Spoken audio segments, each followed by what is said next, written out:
Welcome to the Unitarian Universalist Congregation of Fairfax. We hope you enjoy this sermon from a recent Sunday worship service. First, they came for the socialists, and I did not speak out because I was not a socialist. Then they came for the trade unionists, and I did not speak out because I was not a trade unionist. Then they came for the Jews, and I did not speak out because I was not a Jew. Then they came for me, and there was no one left to speak for me. It's by a German Lutheran pastor, Martin Niemöller. Multiple versions of this quote found printed in the U.S. Holocaust Memorial Museum. Several versions exist because Niemöller often presented his lectures impromptu and changed the list of vulnerable populations from lecture to lecture. At different times and in different combinations, Niemöller listed communists, socialists, Jews, Jehovah's Witnesses, and people with mental and physical disabilities. Vulnerable populations can often be an elephant in the room that we have fears and anxieties about. We're afraid to speak up and maybe even afraid to look. Those experiencing homelessness, those with physical or mental disabilities, those with different colored skin, or those that look or act different than we do. I cannot create an exhaustive list of vulnerable populations, and neither could Niemöller.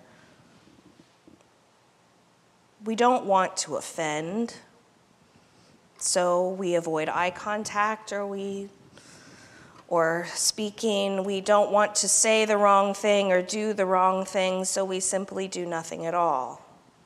We begin with pity. I feel sorry for you, and possibly look away, driven away by our own discomfort. We distance ourselves from it in fear of our own vulnerability. But I was talking with a friend this week about this sermon because I was struggling earlier in the week to really make things come together. And he said, perhaps if we all admit that we are afraid, it will be easier not to hide it. We need not be ashamed by our fears. They might be the most unified truth in all of us. I asked him to come preach, but he declined. Perhaps if we can admit we're all afraid of something, it'll be easier not to hide. Fear is uncomfortable.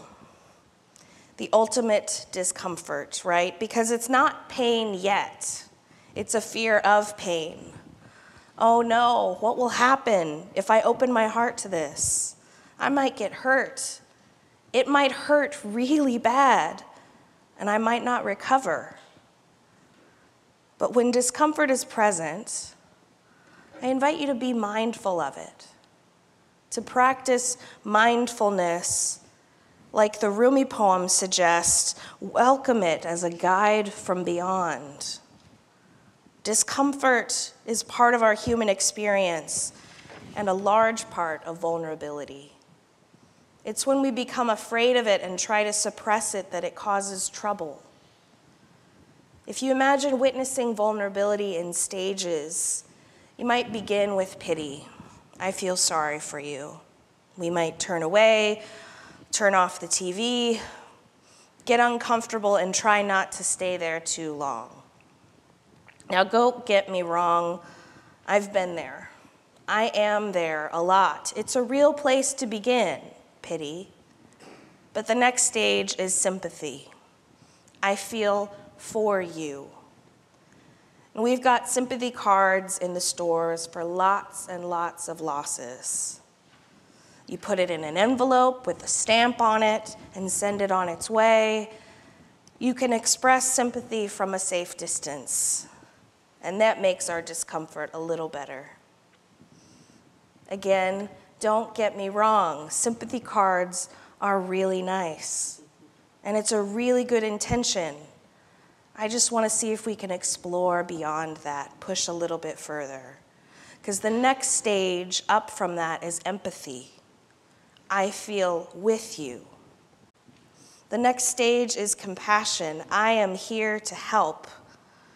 We got eye contact maybe. We've got commitment to being with this person in this situation, and now we're ready to act. I am here to help. How can I be helpful?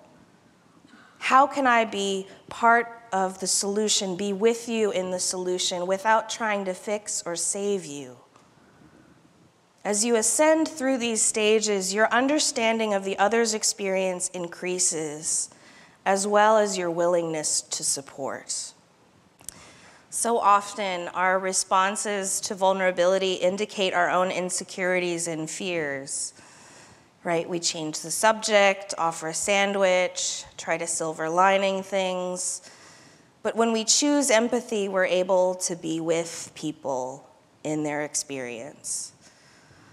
Some describe empathy as vulnerability plus mindfulness. Mindfulness is about being present to the current moment as it is. We got to hold our siblings up, and we got to believe that they are not heavy. We have to believe that if we don't hold our siblings up, we will fall down. Aiden, in the Time for All Ages this morning, was an empathetic child, considering how his younger sibling might feel as they come into their identity, remembering the place of sadness and hoping for a better experience for them.